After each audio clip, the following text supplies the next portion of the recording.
Olá, gente. Bom, hoje a nossa aula vai ser sobre ISTs, tá? As infecções sexualmente transmissíveis. Falar para vocês mais uma vez, né? Por que a mudança de sigla? Por que a mudança de nome? Porque elas antigamente eram conhecidas como DSTs, né? Doenças sexualmente transmissíveis. Mas o nome mudou por quê?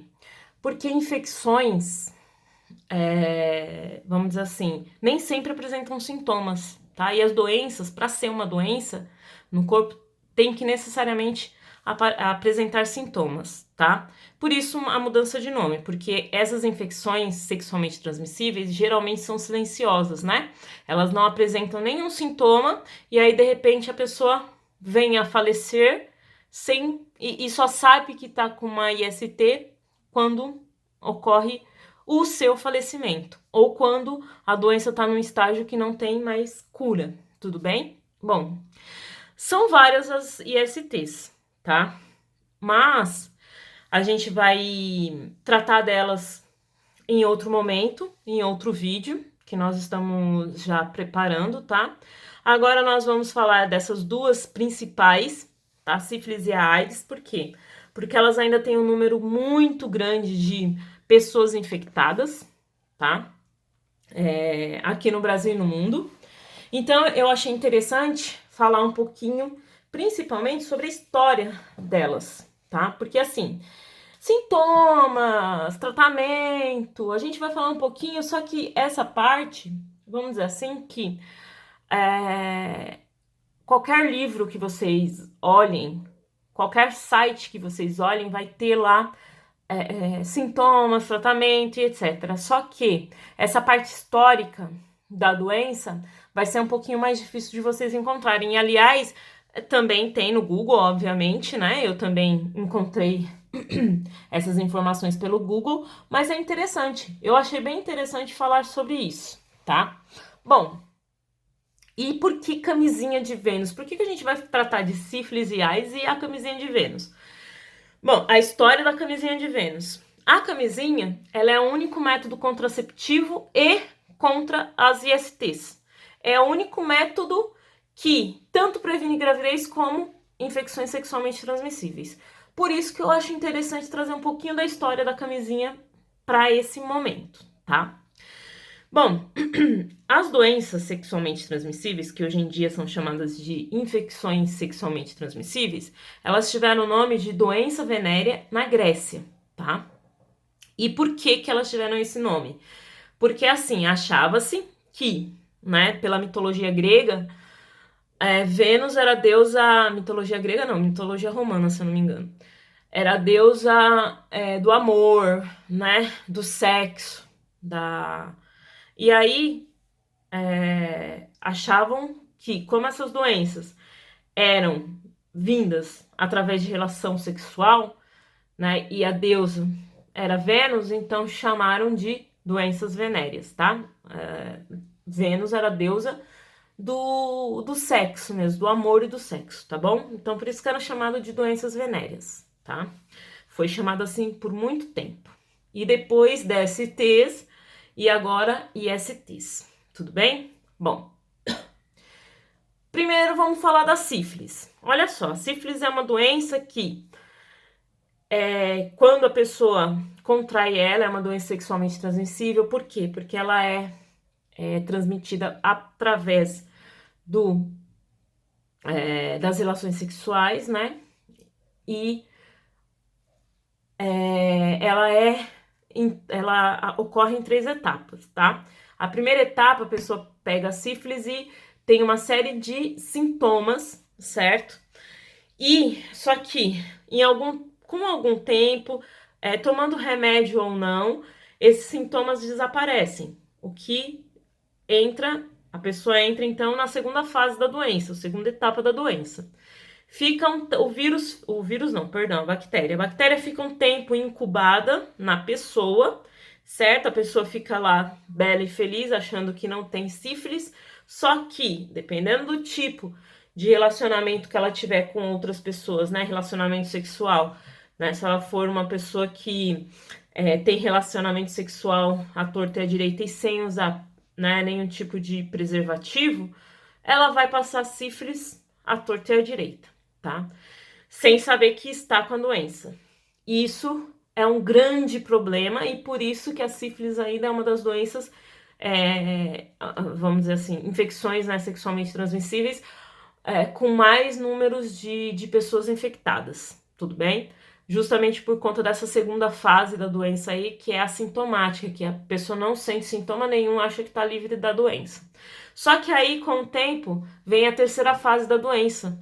E essa terceira fase é a que causa mortalidade, né? A pessoa vai morrer por conta da sífilis, ou então vai ter alguns problemas, como, por exemplo, cegueira, alguns outros problemas se tratando de cerebrais, assim, né? Por conta da doença. E também, se a mulher ficar grávida, ou se ela tiver, se a mulher que tem sífilis ficar grávida, a criança vai nascer com a sífilis congênita e com agravamento de problemas em alguns órgãos, né? Coração, cérebro, pode nascer com problemas de visão sérios, né? Por conta dessa sífilis congênita. Então, é um problema, a sífilis ainda é um problema grave, certo? Só que é absolutamente tratável. A pessoa pode tratar da sífilis e ficar livre dela com injeções de penicilina. Então, é um tratamento barato, super simples. Só que, infelizmente, como eu disse, né, quando não se tem a informação, a pessoa perece, às vezes morre por besteira, tudo bem? Bom, ela foi trazida da América por Cristóvão Colombo, como está escrito aqui, em 1495, tá? Então, por conta das navegações lá, ela era bem difundida na América e o Cristóvão Colombo, nas suas vindas aqui para a América, trouxe ela para cá, tá? É uma doença de fácil tratamento, mas como existem 3 fases, ainda tem uma mortalidade muito grande, como eu acabei de falar para vocês, né? Pode ser transmitida pela gravidez e a criança nasce com a sífilis congênita. Quando nasce com sífilis congênita, não há antibiótico que resolva, tá? A criança vai ter sífilis para o resto da vida. Bom, entre os séculos XV e XVI, muitos morreram na Europa devido a essa promiscuidade. Então, devido a casas de prostituição, né? Os homens iam e vinham de um lugar para outro por conta das grandes navegações, então acabavam trazendo essa e outras doenças, né? E aí muitos morriam por conta disso. Bom, deixa eu ver se tem mais alguma coisa. Sífilis, hoje em dia, ela ainda tem uma grande taxa de pessoas que têm sífilis. Só que hoje, o que se diz é que não que as pessoas estejam sendo tão infectadas hoje em dia como eram antigamente, mas sim por conta de hoje em dia a gente ter toda uma documentação de casos de sífilis. Por isso que tem esse grande aumento ainda no número de doentes, tá? É por conta da documentação. Hoje em dia a gente tem teste de sífilis, né? Tem as pessoas fazem quando estão grávidas, elas fazem o teste.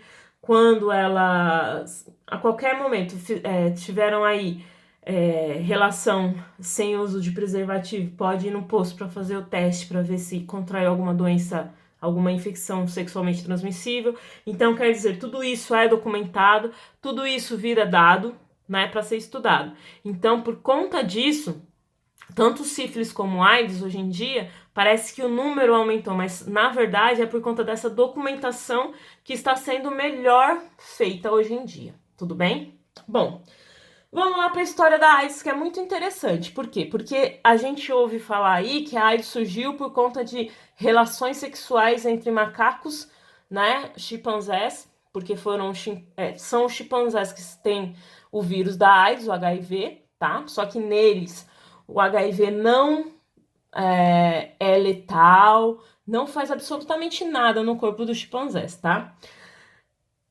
Só que, na verdade, o que se tem registro é que a AIDS pode ter surgido em 1884 por conta do sangue de um caçador que foi misturado ao sangue do chimpanzé. Só que assim, o caçador, ele caçava chimpanzés, né? E aí, no corte que houve lá, se misturou o sangue dele com o sangue do animal morto. E aí ocorreu o primeiro contato do vírus com o sangue humano. E aí ocorreram as modificações desse vírus, né? E o HIV como ele é hoje em dia no corpo do ser humano, que ele tem uma letalidade muito grande, tá? Existem os portadores de HIV e os aidéticos, tem uma diferença, tá, gente? O portador do HIV, ele tem o HIV dentro do corpo dele incubado, esse HIV, ele não causa problemas, ele tá lá como se tivesse adormecido.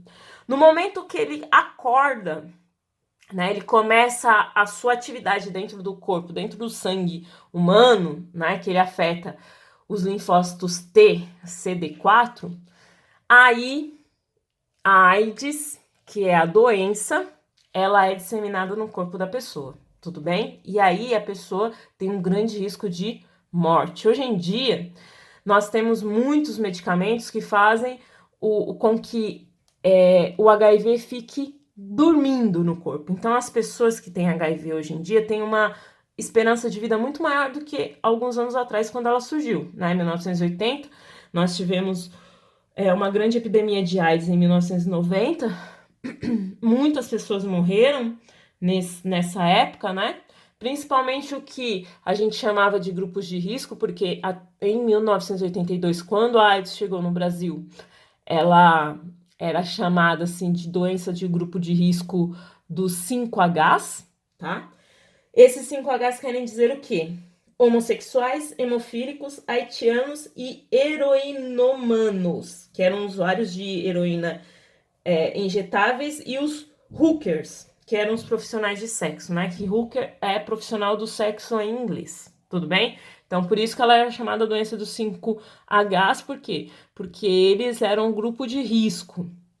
Só que com o passar do tempo, percebeu-se que essa doença não era só desses grupos de risco, né? Pessoas que, homossexuais, né? Principalmente homens, né? Não usavam preservativo nem nada, então eles tinham. Porque a AIDS é assim, ela só passa, o vírus da AIDS, o HIV, só passa de um indivíduo para o outro, justamente por quê? Porque tem o contato do sangue com sangue, certo? Então, homossexuais não usam preservativo, tem o contato lá do pênis, né? E aí ocorre lá o pequeno sangramento, né? Por mais que não saia sangue, como tem um atrito, ocorre troca, sim, de material interno. Aí o que acontece? O vírus, se alguém tiver infectado com o vírus do HIV, né, vai passar para o outro por conta disso.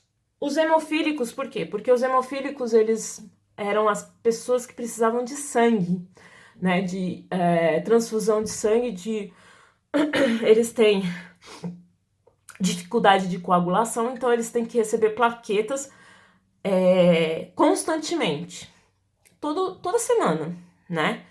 Eles têm que receber plaquetas, que a gente chama, um elemento do sangue chamado de crio. Aí eles recebem esse elemento toda semana, esses hemofílicos, porque eles têm problemas de coagulação sanguínea. E aí, antigamente, não tinha, como hoje, né, uma vigilância grande no sangue, vários testes, porque não existia AIDS, né? Então, eles eram um grupo de risco porque eles estavam em constante ida no hospital para tomar plaqueta, que é um derivado do sangue, né? E esse sangue às vezes vinha contaminado, porque não tinha esse cuidado. Os haitianos, porque vinham do Haiti, pessoas que, vamos dizer assim, quanto mais miséria tem num país, mais disseminação de doenças tem também, tá? Os usuários de heroína, por quê? Porque trocam a seringa e a agulha, né? Então, quando você tem um grupo de usuários de heroína, eles usam uma seringa e uma agulha somente entre eles. Então, o risco de contaminação se torna maior. E os profissionais do sexo também, né, gente? Prostitutas e etc., gigolos e etc. Por quê? Porque eles estão ali sem usar o preservativo, né? Em constante trabalho, e aí o risco de pegar o HIV era muito grande. Bom, hoje em dia não se chama de grupo de risco, se chama de comportamento de risco. Então, qualquer pessoa que tem um comportamento de risco, que entre em contato com outro, por meio dos, principalmente, né, de relação sexual, sem proteção, então tá no grupo de risco, aliás, no comportamento de risco para portar o vírus HIV, tudo bem? Bom, aí nós temos, né, o único preservativo, o único meio, o único método de prevenção às ISTs, tanto gravidez como IST, que é um método de barreira conhecido como camisinha de Vênus, certo? Bom, ela surgiu em 1300, tá? Antes da era contemporânea, com os egípcios. Então, os egípcios foram os primeiros a usar. Ela era feita de linho, pele e materiais vegetais. Nossa, devia ser difícil usar ela, né? Bom, depois, no século II, antes da era cristã, né? Antes da era contemporânea, os romanos usavam também para se proteger das ISTs. Os romanos eram muito promíscuos, né? Então, eles já entenderam que eram importantes, porque eles tinham, assim, pela história, né? Romanos e egípcios, eles tinham uma ligação. Então, provavelmente, eles tenham entendido, né? Como os egípcios foram os primeiros a usar, que era importante. Então, para se proteger das ISTs principalmente, eles usavam também a camisinha de Vênus. Só que no caso deles, eles faziam com intestino de carne de cordeiros e bexigas de cabras, tá? Que era um material melhor do que linho e pele, né? De animais e material vegetal, como os egípcios usavam. Vocês podem perceber que as coisas vão melhorando com o passar do tempo, né? Aí, em 1843, né, bem contemporânea agora, surgem as primeiras feitas com borracha, a Goodyear. A Goodyear é aquela que faz pneu de carro, tá, gente? Goodyear e a Hancock que faziam essas de borracha, só que elas eram muito caras e desconfortáveis. Então, as pessoas não usavam, tá? E aí, em 1843, viram que, além de proteger contra as ISTs, também protegia contra a gravidez, tá? Só que aí, em 1960, surgiu o látex. Descobriram o látex. Aí, elas começaram a ser produzidas por látex. Só que, concomitantemente, veio a invenção da pílula anticoncepcional. Então, quer dizer, o pessoal ficou de boa, porque evitava filho com a pílula anticoncepcional, não precisava usar camisinha. Aí teve um aumento grande no número de infecções sexualmente transmissíveis nessa época, em 1960. Por mais que a camisinha aqui de látex era muito melhor do que a feita de borracha, era muito mais confortável, né? Só que aí, como veio a pílula anticoncepcional, achavam assim, legal, não preciso mais me preocupar porque eu não vou ficar grávida, né? Só que as doenças não deixam de estar presentes com o uso da pílula. Bom, daí em 1990, por conta da epidemia de AIDS que teve aqui no Brasil e no mundo, ela se popularizou, graças a Deus, né? Aí as pessoas começaram a usar com mais frequência para evitar o vírus da AIDS. Tudo bem? Bom, somente em 1990. Hoje em dia, ela é até distribuída gratuitamente nos postos de saúde aqui do Brasil, né? Não precisa nem comprar. Só que, infelizmente, a AIDS ainda é um grande problema, né? Como eu falei, um grande problema. Hoje em dia, nós temos testes rápidos de AIDS, né? Então, a pessoa fez lá o sexo sem proteção com uma pessoa desconhecida ou mesmo conhecida e tem algum tipo de, será que eu peguei? Será que eu não peguei alguma doença? Vai lá que no posto faz o teste rápido de AIDS, né? E de sífilis também, faz todos os testes contra qualquer IST, contra qualquer infecção sexualmente transmissível. Bom, vamos falar um pouquinho da AIDS agora. Por quê? Porque nós temos um problema, né? Por que esse vírus ele não consegue ser contido? Por que a gente sabe que o macaco, que o chimpanzé, ele tem o vírus e o vírus não faz nenhum mal para ele? Por que a gente não pode produzir uma vacina, por exemplo, a partir do sangue do chimpanzé? É porque assim, ó, o vírus HIV, ele tem um comportamento diferente no sangue do chimpanzé e no sangue humano. Eu vou explicar para vocês como que é o comportamento do vírus HIV no sangue humano. Então, olha só, aqui. Como que é a ação do HIV no nosso sangue, tá? Então, aqui, o HIV, ele se liga a um receptor do linfócito TCD4. Os linfócitos, eles são a primeira linha de defesa do corpo. A gente tem, entre os nossos glóbulos brancos, que são os glóbulos que defendem o nosso corpo, a gente tem vários tipos, tá? Então, temos vários tipos de soldados.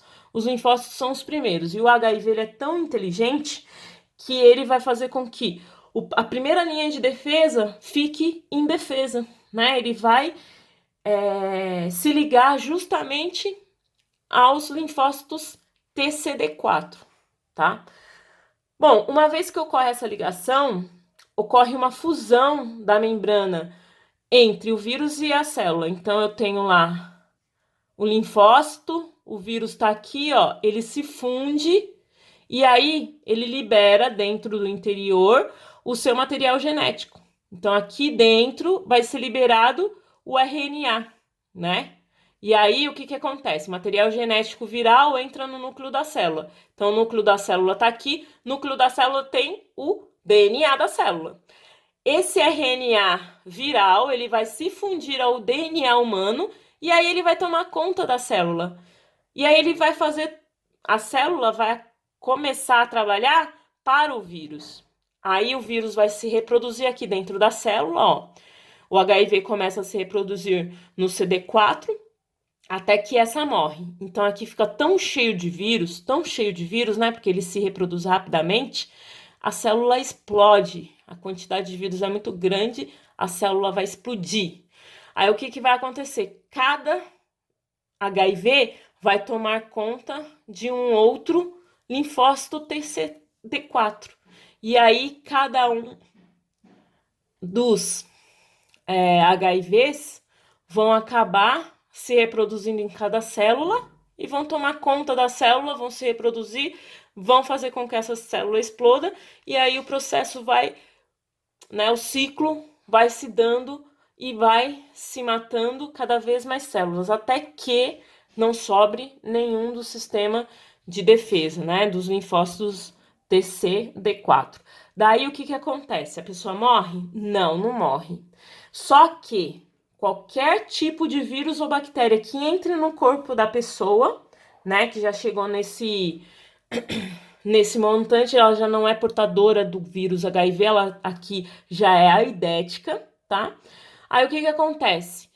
Ele extermina com os linfócitos TCD4 e aí qualquer vírus e bactéria que entre no corpo vai matar essa pessoa, tá? Então, um vírus de pneumonia, de gripe, até doenças que são praticamente extintas. Qualquer vírusinho mata a pessoa, por quê? Porque o principal, né, que é o linfócito, aqui, ele foi exterminado. Então, o nosso sistema imunológico fica praticamente falido, tá bom? Então, é isso que acontece. Por isso que até hoje não se tem vacina ainda para o HIV. A gente tem vacina para as hepatites, que são sexualmente transmissíveis, né? Hepatite B, por exemplo.